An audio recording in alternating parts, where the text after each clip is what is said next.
and I like this. When you're rich like this, you don't check the forecast, everything's gonna rain. Yeah. तो आज आता है अगले topic पे। ये टॉपिक काफी अच्छा है और थोड़ा सा दिमाग लगा के समझने वाला है। All the capital goods are producer goods.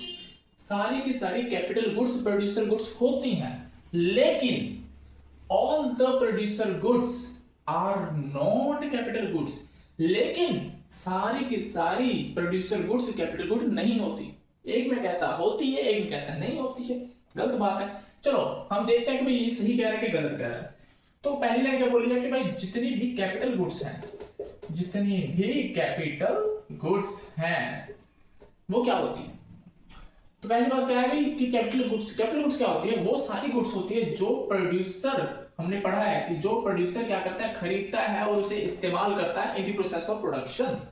तो अगर प्रोड्यूसर यूज कर रहा है तो हम कैपिटल गुड्स को प्रोड्यूसर गुड्स भी कह सकते हैं। मुझे नहीं लगता कुछ और कहने की जरूरत है, ठीक है, क्योंकि जो कैपिटल गुड्स होते हैं उन्हें खरीदता कौन है, प्रोड्यूसर खरीदता है, कंज्यूमर तो खरीदता नहीं है।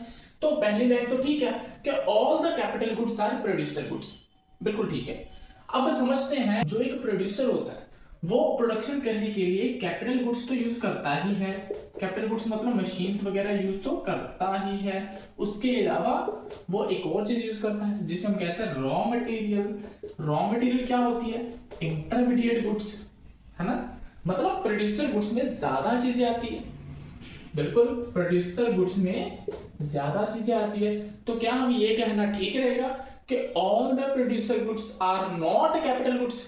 बिल्कुल ठीक है, क्योंकि कैपिटल गुड्स को हम प्रोड्यूसर गुड्स कह सकते हैं, लेकिन सारी की सारी प्रोड्यूसर गुड्स को कैपिटल गुड्स नहीं कह सकते, क्योंकि प्रोड्यूसर गुड्स में कैपिटल गुड्स के साथ रॉ मटेरियल और बहुत सारी अदर गुड्स भी आ जाती हैं। बात खत्म।